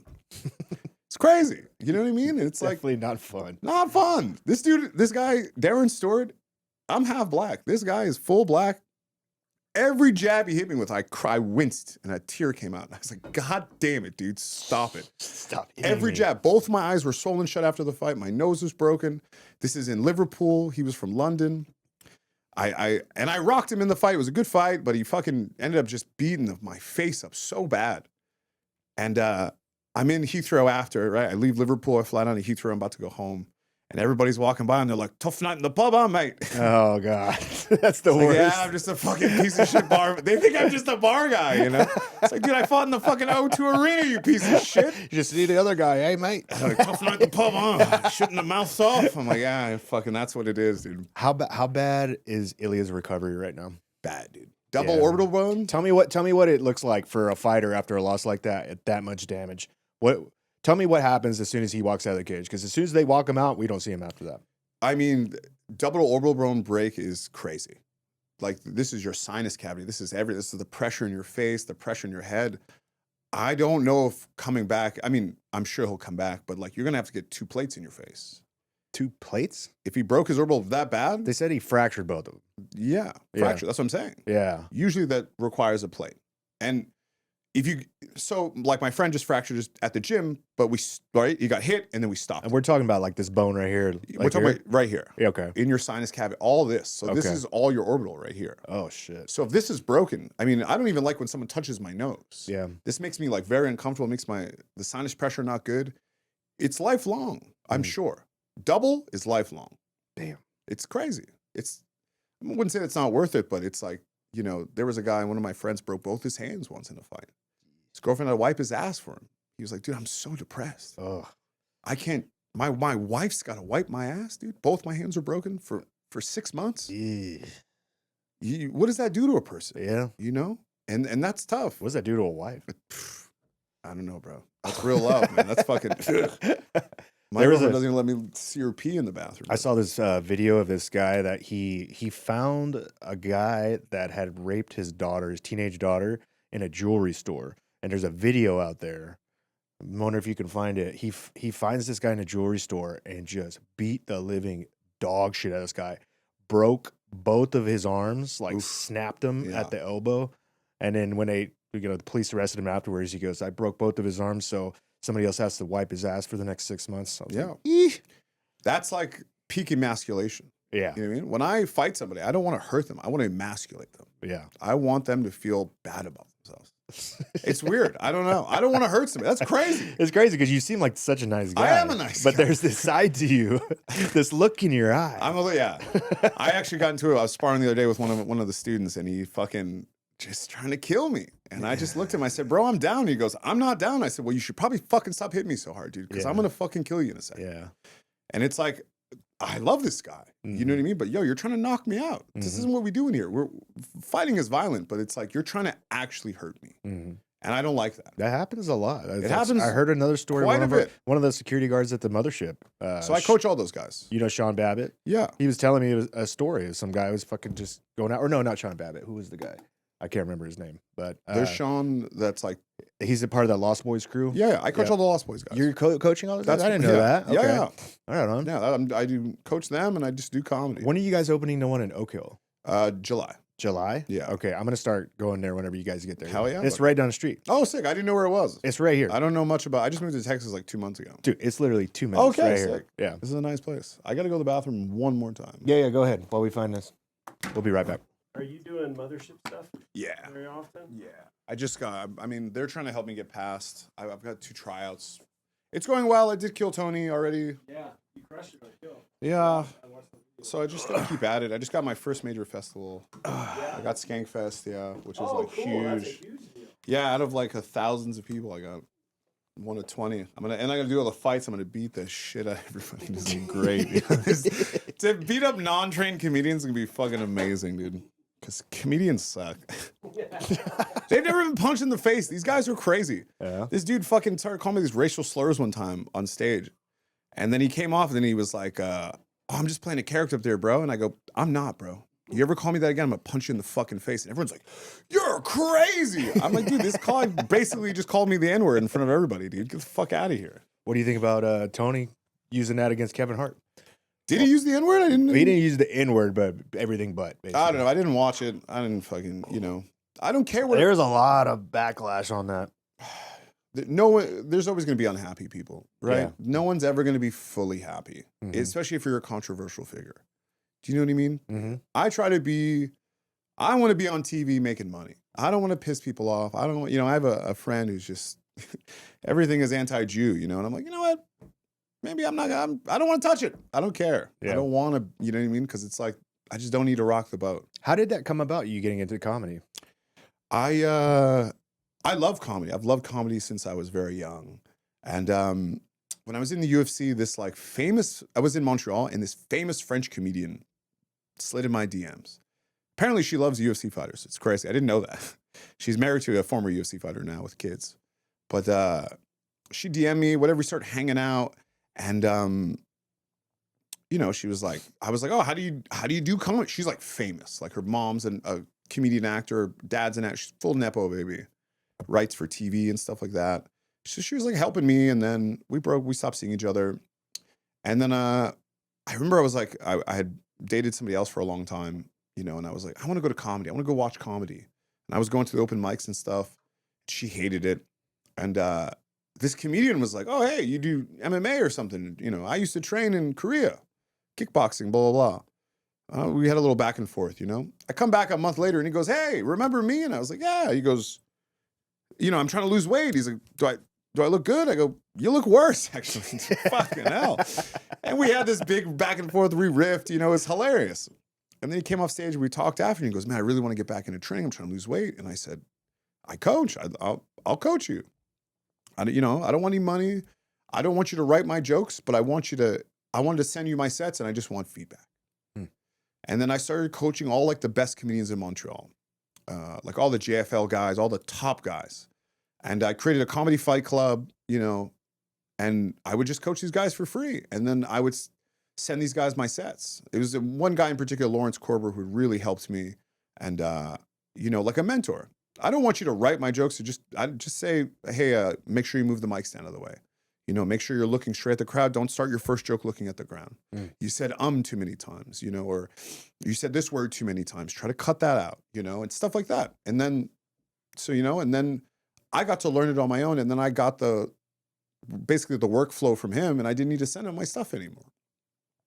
So I got in through just community and just relationships. And, you know, this guy talked to me randomly at a show. And, you know, here I am 3 years later now doing comedy every day, producing shows, trying to make it, you know. Do you sometimes catch yourself like, how did I get here? What is going on here? A little bit, but I think it's a natural progression. I've always been, I was very shy growing up, really shy. And I never put myself out there. I was always insecure, all this stuff. And then training and stuff really helped. And then the Ultimate Fighter, like I said, really helped me with media training. And like, you know, people do want to hear what you have to say. And it's like, there's nothing wrong with that. And it's better to put yourself out there. You know, so many people message me after the Ultimate Fighter being like, dude, I skateboard, you know, or when I got in the house, I beat a really jacked guy. There was this guy who was like tattooed from the face down, jacked as hell. Even Dana White was like, oh, fuck it. Eric's a little doughy compared to this guy. And I beat him in like 30 seconds. And they gave me an interview and I go, I guess abs don't win fights. You know what I mean? And then how many people messaged me after that being like, dude, you're like a regular, like I fucking fuck with you, bro. Nice. You know, if you can do it, I can do it. And I'm like, yeah, bro, of course. I'm just a fucking clown, you know? I don't even know how I got here. I'm not ripped. I'm not, you know, like these other fighters. It's a clown that'll push your ass to sleep. That's it. That's all it's got to be. And it was, you know, that really like changed my perspective on things and like putting myself out there and confidence. Confidence. Yeah. And that's what fighting, like I don't walk into a situation, I'm sure you're the same. You don't walk into a room and feel uncomfortable. Most guys do. Most guys are looking around like, okay, who's the biggest guy here? Who do I, you know what I mean? Whereas we walk in the room and you're like, what's up, guys? Yeah. I totally feel how you, like, dude, I don't know. I can't tell you how many times I've been in public and you see this from guys all the time. They're constantly sizing each other up. It's like butt sniffing that's going on. Yeah. It's like, you need to do something. If you're listening to this and you haven't done something and you're that guy, go do something fucking hard. Yeah. Please. Like, do something hard because, like, you'll get to a point you realize, like, you need to do something where you go, I have nothing left to prove. I know who I am. I have nothing left. Whether you are a champion or somebody that putters out and your career is very short, at least you know where you are on this pecking order called life. Like, I can't tell you how many guys I'm like, I see them, I'm like, I used to get angry at it all the time, but now I just see somebody that hasn't tried. He's afraid to try. Yeah. And maybe it's because of the you know, the mentors or lack of mentors that he had in his life as a child. Yeah. You know, and so he's just was always afraid to try something. You know, I have a lot of friends that play it safe, you know, and they told me, they're like, man, I wish I had your life. And I'm like, dude, you have a house, you have a car, you get 2 weeks off a year. That's not my life, bro. And I don't want that. Yeah. You know, and you're happy with it, that's fine. But don't tell me you want my life. You know, don't be jealous of the things that I'm doing because it's like you chose a certain thing and safety is a thing. You know what I mean? Having a safety net, having comfort, and, you know, I don't like being comfortable. I hate it. Yep. Same here. And you know, I've gotten better at accepting it and accepting good things, but it's like, I don't like, you know, I remember I was going to buy a brand new car. I was in the UFC. I had enough money in cash to buy it. And I went to go buy it and I was like, I can't do this. I don't want to spend 40 grand on it because it's not me. You know, I'd rather have an old Volkswagen that I can fix up myself and I can fucking drive around. That's just who I am. Yeah. You know, and I don't have to follow these societal norms of like, I need a house and a car. And it's like, this is what makes me happy. If you get to live life on your own terms, that's great. And it's like, yeah, having nothing to prove is I go through life so humble. I don't want to fight anybody. I walk into places, everyone's like, whoa, don't mess with this guy. I'm like, dude, I'm tired. Yeah. I'm 39. That's the last guy you actually have to worry I about. don't want to fight unless I'm getting paid, dude. Yeah. You know, and it's like, people think you're crazy, all this stuff. It's like, dude, I'm such a well-adjusted guy, you know, and they're like, oh, you're so well-spoken for a fighter. You're so nice. It's like, would you think I was a psychopath? Yeah. Fighting is just a hard thing you do. You know what I mean? It doesn't mean you're violent. It doesn't mean anything. It's just to get up and get punched in the face every day and still come back is crazy. Yeah. Like, I hated jiu-jitsu when I started. My coach put me with the heavyweights, and I thought this guy fucking hated me. I literally asked him, does he fucking have something against me? And I realized he was trying to help me by making it fucking difficult for me. Because if I can deal with those 2, 3 big-ass fat heavyweights, someone my size is going to be a joke. Yeah, true. And there was days I wanted to quit, and I didn't want to come back because I couldn't do anything. These guys would just lay on me, and I'm like, this sucks. I don't get to do my cool moves and, you know, all this cool shit. But it made me fucking persevere and not quit and not tap and not just say, I can tap and go home and this doesn't matter. I got to beat this guy. It made you shock the world. Exactly. That fighting Thiago Santos was all going to my jiu-jitsu class and going with the heavyweights every day for the first 2 years and being miserable and doubting myself until then you start to, oh, okay, now I passed his guard. Oh, now I got out. Now I'm winning a little bit. And now I'm winning a little bit more. And that's how you feed off of things, right? Because I can deal with adversity now. Yeah. So same thing with comedy. I meet these guys and they're like, I want to be famous in 2 years. It's like, dude, there's a process to this. You got to work. You got to suck. You got to fail. How else are you going to get better? You know? How are the similarities, like as far as timing and crowd reaction, playing off the crowd? Are they any similarities from fighting? And So much. I also did pro wrestling for a long time. I'm really not well, okay? I did WWE all the way up into WWE. I got a tryout, and they told me I was too small. They basically told me to take steroids, which was crazy. Literally, this guy comes and goes, man, you're good, but why are you so small, man? Why don't you put on some size? And I was like, no, dude, I was fighting at the time. Like, no. I was in great shape. I killed the tryout, you know? Pro wrestling is what taught me the crowd work stuff. And pro wrestling is all about the crowd. It's not about you. You know what I mean? Fighting is more about like you're trying to win. Pro wrestling is I'm trying to entertain you. And there's a psychology with that, right? There's so much psychology in comedy. I realized when I first started, I start barking my jokes at people. They're scared of me. I have to disarm them by making fun of myself. I see. I wear pink. I wear, you know what I mean? I wear more palatable clothing. Hey, I use a different tone, right? If I come out, I'm like, what's up, fuckers? You ready to fucking laugh? I was like, God damn, dude, fucking relax. Yeah. You know, and it's like learning how to like, okay, once I come out and make fun of myself, like, oh, this guy's cool.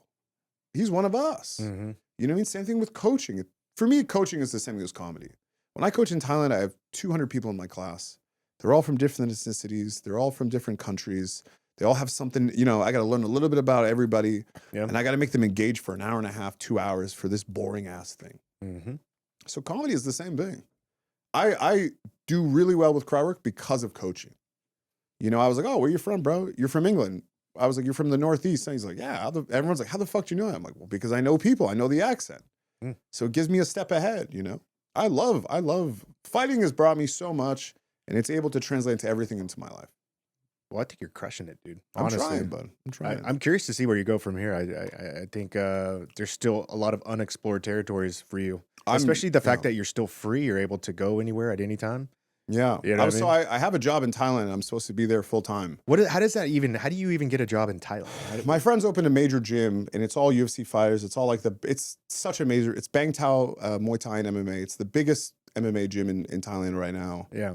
And I just met those guys traveling. I met them in Abu Dhabi at Fight Island. And I helped with one of their weight cuts because they were struggling with the weight cut with Khalil.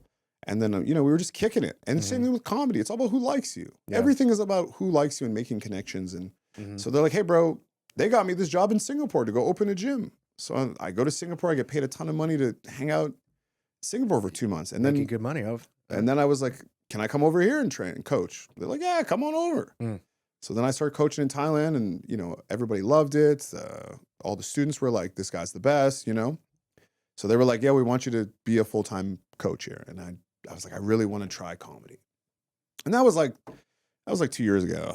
I've been keeping them on the hook. And they just asked me to come back again. And I was like, it's really, everything's heating up for me, you know? So it's like, I don't want to I don't know. You know, when you're feeling down, it's easy to be like, oh, I'll just go back to Thailand. I'll just go to Thailand. Fuck it. Fuck comedy. You know, I had a 6 months where I was like, I got back to America. So I did comedy in Montreal, which is very different. It's smaller because the English comedy scene is very small. So I was the man in Montreal. I'm producing shows. I'm hosting. I'm on the weekends. I'm up every night. Then you get back to America where I don't know anybody. And you're a nobody. You know what I mean? I'm a nobody in comedy. So it's all about connections. And I don't know anybody either. So I got to start at the bottom, which sucks. To go to the open mics with comics only and to fucking be grinding. And I was like, this fucking blows. Yeah. But it's like, thank God I've done this already because I would have quit. I got back to America. I'm like, American comedy is very different. New York, you have to pay for the open mics. There's only 10 other comics in the room and they don't give a fuck about what you have to say. So how am I going to get better doing this? And then someone's got to like you and think you're funny to book you on a real show. And you only do that from the mics and then hanging out and partying and drinking after. And I was already over that. You know, thank God I came here and it's like a bit more with the whole UFC thing, you know what I mean? And still, I still bark for shows. I still do all the work that you're supposed to do. I hand out tickets outside. I try to get people in the door. And with my background, people usually want to come in and watch. Right. So I don't mind doing that. And someone's like, don't bark. You're better than that. I'm like, dude, this is part of it. I don't give a fuck if I was on TV or have a Wikipedia. This is part of the process of becoming a comedian. Are you going to try to become a door guy at the mothership? That's the goal. Yep. The ultimate goal is to become a door guy and to be able to do club work every night. I've had 2 tryouts. I think they went really well. The first time, the guy said, great set. I didn't find out about the second one. I think I went over my time by 5 seconds, but I crushed. I did super well. Good crowd reaction. And the thing is, my perspective is unique. You know, there's only one UFC fighter who was doing comedy and it wasn't great. So I just could be better than Brendan Schaub, you know? And that's it. I'm like Brendan Schaub, but black, you know? And that's, you know, but Brendan Schaub didn't do it the right way. And I get it. Someone offers you $1 million to tape a special. What are you going to say? No? Of course. But there's a process to this, right? You got to suck for a couple years. And, you know, some guys get it in 5. Some guys get it in 10. Same with jiu-jitsu. I got my black belt in 5.5 years. Some people took them 12, 15, 20 years. Yeah. You know, and some people do get it, but there's still a part of the process, right? You still got to show up. What's your goal with it all? I just want to do comedy, but I want to tour. I want to fucking. But do you have is there a Mount Rushmore that you're trying to hit with this? You trying to get a special on Netflix, or I don't think like that, bro. I don't think tour the world. Same thing with the UFC. I didn't want to be in the UFC. Yeah, I don't want that pressure. You the just guys want that are like, I want to be champion. They lose a fight and it's the end of the world. Yeah, you just want to do it and see how good you can be at it. I just want to keep going. Yeah, I just want to. It's same with fighting. You're never going to be perfect. You're striving for perfection, but you're never going to reach it. Yeah, and that's the goal. That's what I didn't realize as a fighter when I was fighting in the UFC. That it's just about showing up every day and getting better. And that, there's a blip on the map. You know, you fucked up or something like that, but it's not the end of the world. Yeah, the grind. You got to just stick to it. Embrace the suck. I want to just keep going. I want to go as far as I can. I want to tour. I want to reach as many people as I can. You want some more water? Yeah, I'll take some more water. But I haven't been peeing a lot. So let's talk about, I heard you originally wanted to be an astronaut at some point in your life. How the fuck do you know that, dude? I do my homework. That's crazy. That's nuts. I'm feeling creeped out because my CTE, I don't remember where I said that. So I'm like, what? Don't worry about it. Little birdie told me. I had a documentary that we made when I was 18 in my skate house where I said that I wanted to be an astronaut. So I don't know where else I said that, but fuck, that's creepy, dude. And I happen to love talking about space. So let's talk about it. What drove you away from that? All the schoolwork? I mean, yeah, dude. I dropped out of school at 15. I left home at 15. I've been on my own since I was 15. So I didn't finish high school. I don't have no formal education, you know. I left home. I was skateboarding. I was living in this abandoned nightclub with my friend. He just passed away. He's my first friend ever. He drank himself to death, which was sad. He's my age, 40 years old. But we both left home. We both had abusive parents, and we were skateboarding, and we lived in this abandoned nightclub. And then you find someone, you sleep on their couch, you get a job, you figure it out, and then you get an apartment. And then I moved here, and then I moved to New York, and then now I'm here sitting in your house. It's Do you still have a passion for space? No, dude, I didn't really have a passion for space. That just would be sick, dude. You think I want to go to space? I just told you I'm going to jump out of a fucking plane at 12.5, bro. You said it like it was nothing. I'm scared of the fucking diving board, dude. I hate heights. But it would be sick, you know? But now that I get older and I've been punched in the head, it's like all these conspiracy theories. What do you think about this alien UFO disclosure, UAP? I don't think we landed on the moon. And then I fucking told that to my friend who's like a very intelligent guy. And he's like, what are you, fucking stupid? And I was like, I thought you could be on my side, bro. I didn't see this going this way. I don't really have any counter arguments. He was like, where does all the fuel go? And I was like, dude, I don't fucking get out of here with this shit. Fuel? Yeah, in the fucking in the space shuttle. Like, where does it all go? Do you think they're just using it? You know, I'm like, dude, I don't know. He starts busting out numbers and shit. And I'm like, all right, bro, fuck that. Do you think that there's life out there? Yeah, I think so. I don't want to know, but you ever seen anything in the sky? Nah. But I did meet this schizophrenic girl once, and she told me she was being followed by an entity, like an orb, like an alien. And I don't know. I kind of believed her, dude. Well, you can't say schizophrenic girl because then it discredits everything she says. It does, unfortunately. But I don't know. That's tough. You know how big the universe is? Have you ever looked into how big it is? Dude. Are you on some conspiracy theory shit, dude? What are you up to right now? I just like the idea that there's aliens out there. I'm not so much into conspiracy theories. I'm more into like space, like how big it is. Yeah. It blows my mind. That makes me uncomfortable. It scares me. Because people do not understand how big it is. And I talk about this a lot on the podcast, but because it fascinates me that we are this tiny little speck inside this like gigantic fucking thing. Like just the size of our Milky Way galaxy alone, it would take you 100,000 years traveling at the speed of light to get from one edge of the disk to the other. Yeah. Okay. The speed of light is 670 million miles per hour. Yeah. That's how fucking big. Like, that's just our galaxy. 100,000 years. 100,000 years traveling 670 million miles per hour to get from one edge to the other. Yeah. And we are in a fucking vast ocean of galaxies. Do you think we went to the moon? No. Okay, good. I don't know. I'm on the fence. Okay. I'll put it that, because initially I'm like, no, I don't think so. But then I'm like, okay, the video of them on the moon, it's sketchy. It was from like 69, right? So that's been 41 plus 26, 67 years ago. Yeah. And if this video footage is still holding up 67 years from now, and they're finding little things like, why is the flag moving? You know, little itty bitty things like that. But the majority of it looks real. And so if 67 years from now, with the technology we have, if they cannot still prove definitively that this thing was fake, then to me, there's probably a good chance that was real. And I've seen arguments, and they're like, you know, they're showing the Earth in the background, and it looks all weird, like the way the lights are and stuff like that. And they're like, look, there's proof right there. And I'm like, that's just the Earth at night. Like that's the lights coming from the Earth at night. Yeah. Like that's why it looks distorted and weird like that. So part of me wants to say it was real. Yeah. But then I see it from the other side too, and I'm like, how did they get through that radiation belt and live to talk about it? You know, in the 67 years ago too. Like, why technology was that advanced? So many weird things. And then when I was in Spain, so when I was in college, I had some friends that lived in Spain, and during one of our, I think it was Christmas break, I went and stayed with them for like 3 weeks, and they had this documentary about the moon landing, like our moon landing, but it was like the girl that was with me, she was translating in Spanish because it was in Spanish. She was translating in English, and she says. So it's the moon landing, but from their perspective. From their perspective. It's not from an American perspective. Exactly. Okay. It was a documentary on their part, and they go. The first thing it says is like this video footage will never be played in America. Oh shit! Or has never been played in America because they don't want them to know. And so they were showing video footage that looked exactly like the video footage we see, but it was like they would cut it like so they were playing what we saw, and then it like cuts to a commercial or like to the news channel or whatever. But then they would show the footage that continued. And there was like, I mean, you could hear Buzz Aldrin and like all these guys, you could hear them talking still, like, and you could hear Houston responding to them. And what they did is they actually went to a different side that they didn't show us. And there was this huge compound out there, like a huge...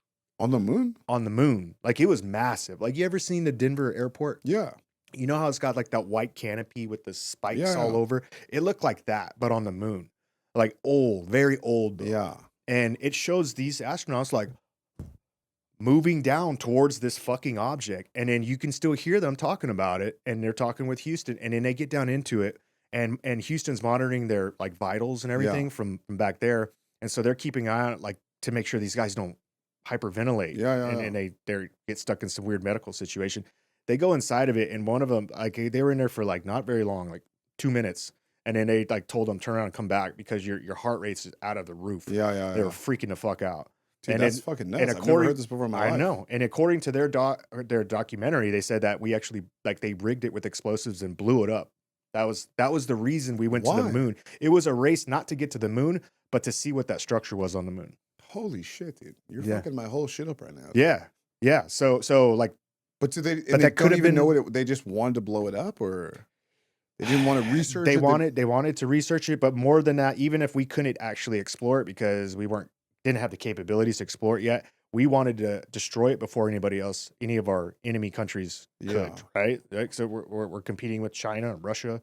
Yeah. To get to the moon. If they got in there and they found something that we weren't able to find, it's better to blow it up and not have it ourselves than they find it and now they have access to some technology that we don't have. Yeah. At least that's the mindset that they were talking about. Interesting. And then it showed the astronauts when they got back to Earth and how, like, it was showing like this very blank stare. Yeah. Like these guys had. Yeah, I've seen this where they're like. They saw some shit or something. And everyone's like, they're fucked up. And it was that. And it was like literally like these guys were just in shock. Like, we're not alone. And they can't tell anybody. Yeah. You know what I mean? So yeah, that shit freaks me out. And it could be aliens, but it could be a past civilization that lived here on Earth from 1 million years ago that we forgot about. Yeah. You know? Like, cause there's a lot of evidence that there's been multiple great civilizations. And that we don't even know if the Egyptians are the ones who made the pyramids. Like there's evidence that this goes way back further. Yeah. They might have just laid claim to it, you know, because they didn't have the technology. They're just barely inventing the wheel. Are you a little autistic, bro? I suppose so. Why? This is fucking. You're blowing my mind right now. It's like microdosing Wikipedia. That's like a compliment nowadays. Yeah. This is when I was a kid or when we were younger. It was not good to be autistic. Yeah, true. You get beat up for that shit. You get fucked up, dude. Yeah. This autistic guy came up today at the coffee shop and it was so uncomfortable. Elon changed everything. No, I met like a weirdy autistic guy. Like not. He was. I'm at this coffee shop and I was talking to the guy about trying to do shows there. And he comes up to me and he goes, hey, sorry, I overheard your conversation. He goes, they just talked to me in this crazy way. And then he was like, I was like, well, I got to go. He's like, boy, you ain't going nowhere. And I was like, excuse me, dude? It was crazy. I gave him my number. I'm insane, dude. I don't know what's wrong with me. But it was like the most uncomfortable, no social cues. I was like, I got to go. He's like, are we going to talk? I'm like, my girlfriend. What did you want to talk about? He wanted to talk about me and like fighting, and he was like, you were in the UFC, you recognized me. And he was like, I'd love to talk to you about it. I'm like, it's kind of not really the time, Like, I see. And then I was like, well, hit me up on IG. And then he was like, I don't have IG, but I'll make one. And I was like, God damn it, just give me your fucking, take my number. I don't know why I do these. Dude, crazy people come up to me all the time. I'm a magnet for psychotic people. I've been attacked by homeless people. It's the same thing. It's like they're seeking a response. Like people that are fucked up, they want someone to fuck them up. Like a cry for help? Kind of. It's like I've been attacked by so many schizophrenic people. And it's like, why me? Why are you putting yourself in all these situations? I'm just taking the subway, bro. I'm taking the metro, dude. I'm a city boy, all right? I hate that I have to drive so much in Texas. I love the subway. Yeah. I'd just be on the subway and dudes would see me and I'm like, some dude shoulder checked me. I was like, yo, what the fuck? And I see him coming back and I'm like, uh-oh, this is serious, So I'm like, back up, bro. And then he's like, blah, blah, blah. And then I lock up with him. I try to take him down and he fucking blocks the takedown. I was like, holy shit, dude, am I that washed up? Fuck me, dude. I missed the takedown and then I got a foot sweep and got him down. You lied to me. You said you've never been in a street fight. That's not a street fight, bro. I was attacked. That's not a street fight. That's exactly what a street fight is. No, I didn't hurt the guy. You don't have to like agree to a street fight for it to be a street fight. I got to punch a guy in the face. So it was this big black dude. So we're in Montreal. He attacks me, right? This discredits everything you've talked about. I get him down on the ground and I'm mounted on him and I'm holding his hands like, you fucking, what the fuck, you piece of shit. Calm the fuck down. And then, of course, the subway pulls up, right? And the door's open and you just see me sitting on top of this big black dude being like, fucking fuck off, stop, Everyone's like, yo, what the fuck is going on? And I'm like, yo, this guy's trying. And then so I let him up because I'm like, I don't want to get canceled. Right. And because they're like, leave this black guy alone. I'm like, yo, I'm black too, and this guy's trying to fucking hurt me, you piece of shit. The fuck? They're like, you're Puerto Rican. I'm like, God damn it, dude. They always think I'm Latino. It's the worst. And then I have to be like racist towards Latinos. I'm like, I'm not fucking Latino, dude. Here, bro, I've been in Ubers and they're like, you don't speak Spanish? And I'm like, no, I don't speak Spanish. They're like, your mother should be disappointed. I'm like, I'm fucking black, dude. My mom is white. Get the fuck out of here. I was like, this is crazy. Because they all think I'm Latino. Oh, that's too funny. So then I let the guy up because I'm like, oh, everyone thinks this is a bad optic, you know? And I go, bro, if you go on that training, you fucking do something, I'm going to be pissed. Like, I'm going to hurt you, you know? Like, and we get on the train. Of course, he takes his fucking bag. I take my bag off because I know he's going to attack me. He attacks me again. Whatever. I put him against the wall and I'm just holding there. And I'm like, guys, call the fucking, do something. And everyone's like, yo, you got it. You're good. We said the ears. I'm like, bro, help me. And then he was like, I'm sorry, I'm schizophrenic. I was like, bro, he's like, I'm having a bad day. I go, I'm having a bad day too, bro. Fucking everybody is, man. You don't need to act like this, dude. What the fuck? Jesus. I have a video of it, bro. It's insane. Maybe and then he was like, I'm black, so you're gonna get in trouble. And I go, I'm black. He goes, shut the fuck up, you're white. And I go, God damn it, even this schizophrenic guy doesn't think I'm black. It was crazy. He was like, I'm black, you're gonna get in trouble. And I was like, bro, I'm black. Yeah. And then I was like, I'm American. He goes, well, go back to your fucking country. And I'm like, dude, this is insane. I'm just trying to take the subway, bro. I'm a sweet boy, man. This was nuts. My God. And I was so more offended that he was like, you're not fucking black. And I was like, God damn it, dude. I'll punch you just for that, man. What the fuck? Holy fuck. Yeah. People attack me. I don't know. I don't really fight back. I just put them on the ground and hold their hands. And I'm like, dude, I will hurt. I'll break every bone in your body. Please. Yeah. Go home, get your dick sucked. There's no need for this. Street fighter, out of all the UFC fighters that, let's say all time, who do you think would win in an ultimate Street Fighter competition? Not crazy. UFC, street fight.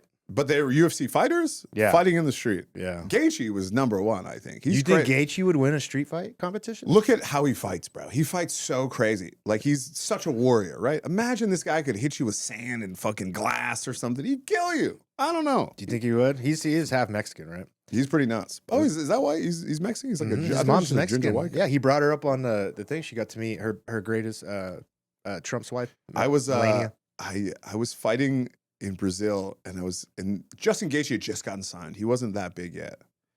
And we're all in the sauna. We're in this Brazilian sauna. It's the worst sauna you've ever been in. It's like, sucks. The water's dripping on you. It's like, it's dirty. It's dark. And it's like, we're packed in there. All the tubs, the hot water wasn't working in the hotel, so no one could wait in the bath.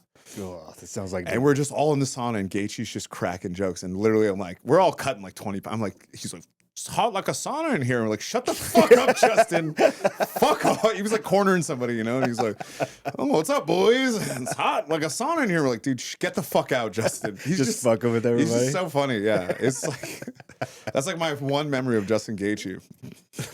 And it was like, one of the worst weight cuts. It's like so brutal. Well, I guess if the comedy thing doesn't work out, you could always jump into OnlyFans. I guess, yeah. We'll see. I'm pretty shy. Like I said, I don't like taking my shirt off in public, you know?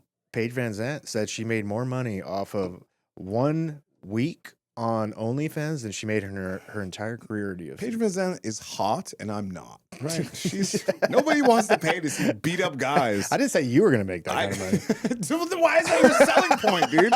Don't sell it to me and be like, yo, this hot ass chick with fake tits and everything else. I was saying you could do it. Yo, it's crazy because she used to be like super religious. Yeah. She was like fucking Jesus, and then I was like, yo, what the fuck? That makes me uncomfortable. Money changes people. I know, dude. It's nuts. Yeah. I told you, I'm a little conservative now, dude. I was in the UFC. I made like $100,000 one year, and I was dating a doctor, and I was like, man, we make too much money to feel this unsafe. Like, Yeah. I was living in the Bronx. I was like, we gotta do something with these homeless people. What's going on here? This is nuts. You make one check, dude. You could learn how to fight just riding the subways, apparently. The subways are brutal, dude. It's crazy in New York. Yeah. It's getting crazy everywhere, man. I hope they figure this shit out. But I bet you have a lot of guns. not as much as you would think. More than one is more than I would think. I have kids, okay? I got bills and shit to pay. Guns freak me out, man. Everybody here has got a fucking gun, and it scares me. I'm at my friend, we're chilling. My friend, listener, she goes, I got my gun in case anything crazy goes on. I'm like, we're at your fucking lake house, bro. You're fucking rich, dude. This is Lake Travis. He's like, I got this Puerto Rican guy over here. I gotta keep one on me just in case. What the fuck? Another guy comes in for the party. He goes, hey, I got my gun too. I'm like, bro, what are we doing? You're rich. There's nobody here. This is Lake Travis. It's always the rich guys, though. Fucking hell. And they're like, bro, you never know. You saw those Mexicans shoot people down the street. I'm like, God damn it, dude. Fucking Lake Travis, dude. The house is massive. Eric, this has been a badass podcast. It's been fun, man. I really appreciate you having me. I'm glad you live here so we can do this Yeah, dude. regularly. 100%. I'd love to have you back on. I Honestly, would love brother. to be on, dude. Yeah, we'll check back in. We'll see what's going on, you know. Yeah, thanks, man. Are you doing any sets tonight? No, my girlfriend's in town. You got anything coming up soon that you can let people know about? I'm going to be doing some stuff at Narbar this weekend, but Narbar is crazy. You know, that's not really a venue I want you to see me at. But I don't think I have anything planned right now. Like I said, my girlfriend's here. I'm meeting her family. They're here from France. They've never been to America. So I'm taking them to the most American state we can. Nice. Yeah, we're going to get some barbecue and hang out. It's funny. Everyone keeps trying to talk to them, and they're like, okay. Well, where can people find you that are listening that don't already know you? My social media, Spice Wonder. On Instagram is where I mostly post my stuff. And yeah, I'll just be doing shows. I'll be out at 6th Street doing comedy. Do you have a YouTube channel or anything? I have a YouTube, yeah. I don't know. I think it's just Eric Spicely. I'm not really sure. There's your Instagram up there, if anybody. Check it out. Yeah, it's like Eric. It's just Eric Spicely 5375. I thought only Brazilian fighters got to wear those yellow trunks. So you can pick whatever you want. That's actually Sweden, because I was living in Sweden at the time. You can represent any country you want, so I would just do different to get different color shorts. That's it's yellow and blue letters. Oh, I see. I was living in Sweden for a bit, and yeah. Well, you're crushing it, dude. Thanks, man. I'm a big fan. I appreciate it. Really appreciate it. And thanks for coming on. We'll have you on again soon. Yeah, talk to you soon, bud. Thanks, brother. Thank you. Thanks, everybody. Bye. Are you not entertained? Are you not entertained? Is this not why you are here?